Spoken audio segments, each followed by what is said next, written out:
पण नाव द्यावं लागेल हा काही विचार नव्हता. पण पहिल्या क्षणी जे नाव माझ्या डोक्यात आलं ते होतं सरी. माझ्या स्क्रीन प्रेझेन्सबद्दल बोलत होता की याचा स्क्रीन प्रेझेन्स चांगला आहे आणि हा प्रॉमिसिंग आहे किंवा याच्यावर मुलींना क्रश होणार आहे किंवा समथिंग लाईक दॅट. किती भाग्याचं आहे, बिकॉज ज्यांना स्क्रीनमध्ये मुळात स्क्रीन काय असतं, स्क्रीन प्रेझेन्स काय असतो हे ज्यांना एक परी म्हणून पाहिलं लहानपणापासून, त्यांच्या तोंडून हे ऐकता येणं यातच मला ह्या फिल्ममधून सगळं मिळालं आहे असं वाटतंय. नमस्कार, मी नितीन मोरे मराठी धमालमध्ये तुमच्या सगळ्यांचं स्वागत करतोय. निमित्त आहे सरी चित्रपटाचा ट्रेलर लॉन्च सोहळा. खूप सुंदर चांगल्या पद्धतीने ट्रेलर लॉन्च सोहळा झाला आहे आणि याच सोहळ्याचं समालोचन सुद्धा एका अशा व्यक्तीने केलं आहे जो या चित्रपटामध्ये लीडला आहे, अजिंक्य माझ्यासोबत. अजिंक्य कसा आहे? मी मस्त आहे आणि ती ऐन वेळेला माझ्यावर टाकलेली जबाबदारी होती ना, माझ्या पोटात गोळा आला. अरे यार, थोडं प्रिपरेशन काहीतरी करू द्या. आपण खरंच खूप सुंदर केलंस तू. वाटत नव्हतं की पहिल्यांदा झालं, कारण खरंच चांगलं होतं. आपण लोक गप्पांकडे येऊया. मला सूत्रांकडून असं कळालंय की सरी हे जे शीर्षक आहे ते एका खूप मोठ्या कलाकाराकडून आलेला आहे. तो कलाकार म्हणजे अजिंक्य, काय सांगशील, काय होतं या सगळ्यासमोर? ऍक्च्युली कधी कधी ना गोष्टी ते कोणीतरी घडवून आणतं. सो तसंच आमचा सीन सुरू होता आणि तेव्हा आमचे दिग्दर्शक म्हणत होते की अरे नाम सजेस्ट करो, कुछ तो नाम सोचो, असं नॉन महाराष्ट्रीयन आहेत ते. तर आमचं असं होतं की काय नाव द्यायचं आणि ज्या पद्धतीची स्टोरी ऑब्व्हियसली आम्ही काम करायला घेतलं ऑलरेडी स्टोरी माहिती होती आणि त्यावर आम्ही विचार खूप केलेला आणि सगळंच. पण नाव द्यावं लागेल हा काही विचार नव्हता. पण पहिल्या क्षणी जे नाव माझ्या डोक्यात आलं ते होतं सरी. ते ह्या कारणाकरता की त्याला खूप मिक्स्ड रिॲक्शन्स पण होत्या सुरुवातीला की अरे मग हे घ्यायचं नाही घ्यायचं. माझा थॉट खूप क्लिअर होता की सरी अशा वेळेला येतात जेव्हा खूप ऊन असतं, अचानक एखादी पावसाची सरी येऊन जाते आणि असा ओलावा देऊन जाते आणि ती खूप हवीशी वाटते, तोवरती निघूनही जाते. आयुष्यात पण असे काही लोक येऊन जातात जे अचानक येतात, तो ओलावा कुठेतरी तो प्रेमाचा देऊन जातात किंवा कुठल्याही भावनांचा, आणि ते निघून पण जातात. मग ते अजून हवेसे वाटतात. मग ते परत कधी परत सरी येतात पण. सो हे जे काही अनसर्टनिटी किंवा अनप्रेडिक्टेबिलिटी आहे लाईफची, ती कुठेतरी एका शब्दात जी डिपिक्ट होते, प्लस प्रेमाशी रिलेटेड पण वाटते, सरी. सो मग नंतर सगळ्यांनाच आवडलं. म्हणजे धन्यवाद केलं पाहिजे अजिंक्यचं, कारण का खरंच खूप सुंदर नाव आहे चित्रपटाचं आणि त्याच्या मागची संकल्पना त्यांनी खूप चांगली सांगितली. अजिंक्य, तुझ्यासोबत एक रितिका नावाची एक मुलगी आहे या चित्रपटामध्ये, जी ऋताला सुद्धा तोडीस तोड देऊ शकते असं आम्हाला वाटतं. आणि एक पृथ्वी, एक नवीन चेहरा ज्याला महाराष्ट्रात ऍक्सेप्ट करणारच आहे. काय सांगशील त्या दोघांबद्दल? कारण दोघे वेगवेगळ्या धाटणीचे कलाकार आहेत, दोघांची दिशा वेगळी. काय सांगशील त्यांना? येस, ऋता आणि रितिका ही नावं जरी सिमिलर असली तरी त्या दोघींची प्रतिभा कुठेच कम्पेअर करण्यासारखी नाही. ते खूप वेगवेगळ्या लेवलच्या आहेत. त्या दोघींचे एज ग्रुप असो किंवा परफॉर्म करण्याच्या कपॅसिटीज असो किंवा दिसणं असो, स्क्रीन प्रेझेन्स असो, आणि माझ्यासोबतची त्यांची बॉन्डिंग असो, ही खूप वेगवेगळ्या पद्धतीची वेगवेगळ्या वेळेला आलेली आहे आणि त्यांचे अनुभव पण खूप वेगवेगळ्या पद्धतीचे आहेत. त्या दोघींकडून मी शिकलोय पण खूप वेगवेगळ्या टाईपच्या गोष्टी. सो या दोघींमध्ये कॉमन फॅक्टर हा आहे की दोघी खूप प्रोफेशनल आहेत, खूप टू द पॉईंट बोलणार आहेत. म्हणजे काय म्हणतात, माझ्याशी बॉन्डिंग खूप चांगली आहे त्या दोघींची आणि आय एम शुअर एकमेकींशी पण असेलच. पृथ्वी ऑफकोर्स मी फर्स्ट टाईम ज्याच्यासोबत, रितिकासोबत पण मी फर्स्ट टाईम काम केलं. पृथ्वीसोबत मी पहिल्यांदा काम करताना हे अनुभवलं की त्याला मुलगी झाली आमच्या फिल्मच्या दरम्यानच, आणि तरीही तो इकडे कामावर तत्पर होता आणि तो ही फिल्म तितक्याच चोखपणे, तितक्याच इन्व्हॉल्वमेंटने एन्जॉय करत होता किंवा डेडिकेटेडली काम करत होता. सो एक हे प्रोफेशनलिझम पण पाहायला मिळालं. तिथे तो भरपूर फेमस पण आहे आणि आता आमची खूपच चांगली बॉन्डिंग झाली आहे. सो मला नवे 2 मित्रमैत्रिणी मिळाले. पुढचा प्रश्न मी तुला असा विचारेन की हा दाक्षिणात्य चित्रपट आधी होता, त्याचं आपण ॲडॅप्टेशन मराठी चित्रपटामध्ये करतोय.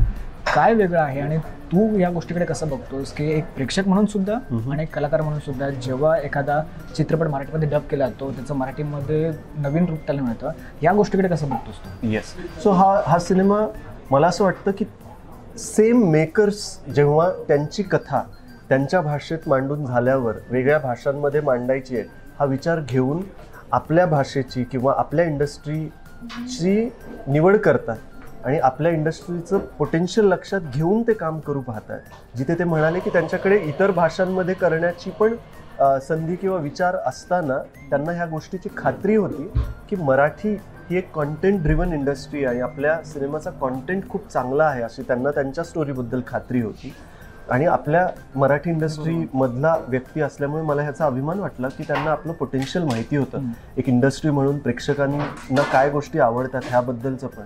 सो तो थॉट त्यांचा आहे हे विचार आल्यावर मला असं कळलं की अच्छा, त्यांना फक्त पैसे कमवायचे हा थॉट नाही, त्यांची कथा आपल्या भाषेत आणायची आहे. त्यामध्ये त्यांनी कलाकार म्हणून आमची जी निवड केली त्यासाठी माझं तर कुठलं ऑडिशन पण घेतलं नव्हतं. याच्या आधीचं काम पाहून त्यांनी जस्ट डोळे, बोलणं किंवा ऑनेस्टी ह्या गोष्टी पाहिल्या असं त्यांचं म्हणणं आहे.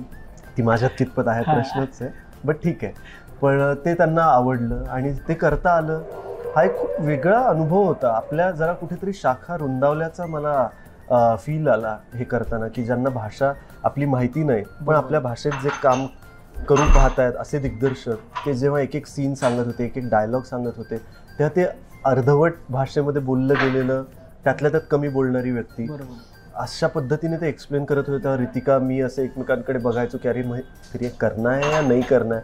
अशा पद्धतीने आम्ही ते सगळे सीन्स जेव्हा घडत होते तेव्हा खूप खूप मजा आली. आणि ते आम्हाला ज्या रिस्पेक्टने एक वेलकमिंग हॉस्पिटॅलिटी दाखवत होते की आम्ही त्यांच्या स्टेटमध्ये आलो आहेत आणि तिथे शूट करताना, तर म्हणजे मी तर प्रेमात पडलो त्या सगळ्या टीमच्या, त्यांचं प्रोफेशनलिझम पाहून.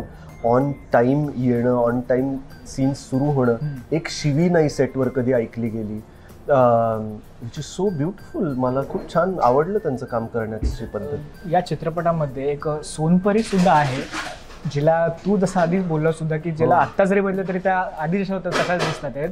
दुर्लाताईंसोबत तुझं काम वगैरे कसं आणि त्यांच्यासोबत तुझं बॉन्डिंग कसं होतं? बापरे, बॉन्डिंग मुळात त्यांना माझं नाव पण माहिती असणं माझ्यासाठी खूप मोठी गोष्ट आहे. आणि जे मला आत्ता ऐकायला मिळालं त्या जेव्हा इंटरव्ह्यू देत होत्या की त्या माझ्या स्क्रीन प्रेझेन्सबद्दल बोलत होत्या की याचा स्क्रीन प्रेझेन्स चांगला आहे आणि हा प्रॉमिसिंग आहे किंवा याच्यावर मुलींना क्रश होणार आहे किंवा समथिंग लाईक दॅट.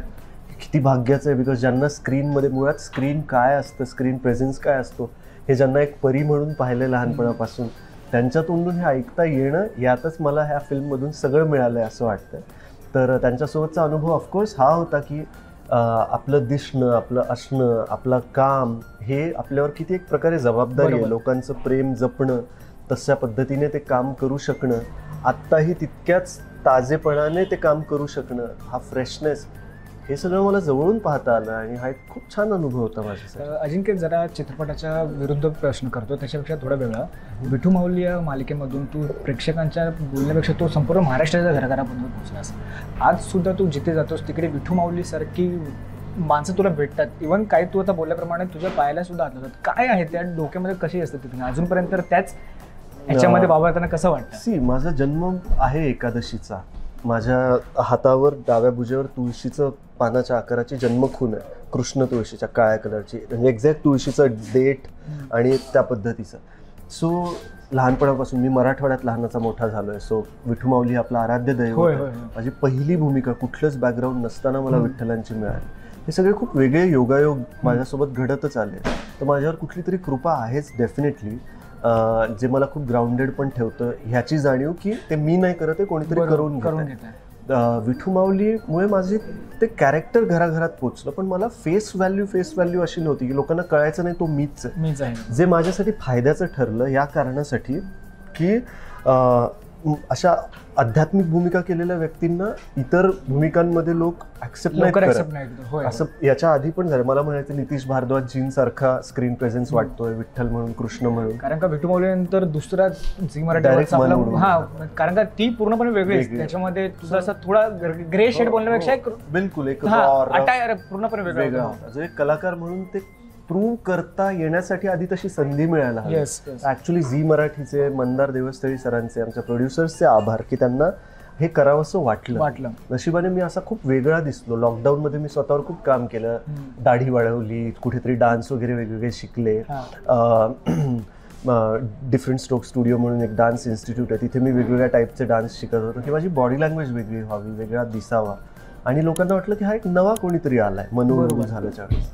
सो पहिल्या प्रोजेक्टपासून मला जे काही प्रेम मिळालंय, महेश कोठारेजींकडून लॉन्च मिळाला, नंतर मंदार देवस्थळी सरांकडून लॉन्च मिळाला, आता चित्रपटांमधून वेगवेगळ्या मी येतोय. सो हे सगळं खूप स्वप्नवत आहे माझ्यासाठी. अर्थात आता पण लोक विठू माऊली म्हणजे जेव्हा त्यांना कळतं की हा तोच मुलगा आहे तेव्हा म्हणतात की हे तुझ्यावर खरंच बाबा कृपा आहे कुठली तरी आणि हे घडतंय.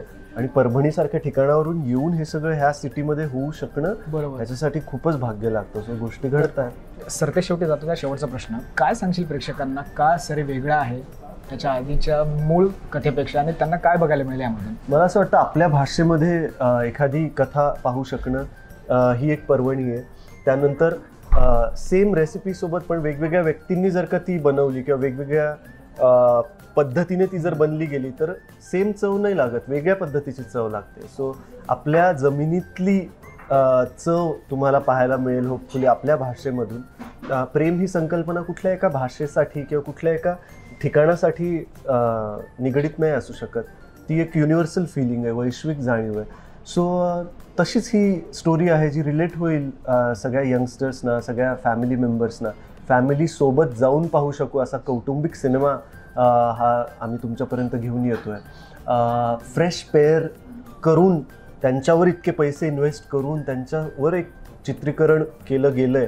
ही एक रिस्क घेतली आहे निर्मात्यांनी.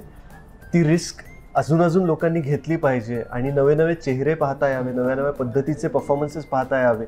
हे जर तुम्हाला हवं असेल तर त्यासाठी तुमचा प्रतिसाद खूप महत्त्वाचा आहे, तुमचं प्रेम महत्त्वाचं आहे. सो प्लीज तुम्ही चित्रपटगृहांमध्ये जाऊन हा सिनेमा पाहाल. 5 मे पासून जो तुमच्या जवळच्या चित्रपटगृहांमध्ये प्रदर्शित होतोय, सरी नावाचा, ज्यामध्ये रितिका, मी आणि पृथ्वी वेगळ्या पद्धतीने तुमच्यासमोर येतोय.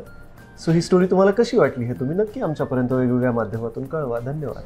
धन्यवाद आणि पुन्हा एकदा all the very best for in next journey. Thank you. Thank you.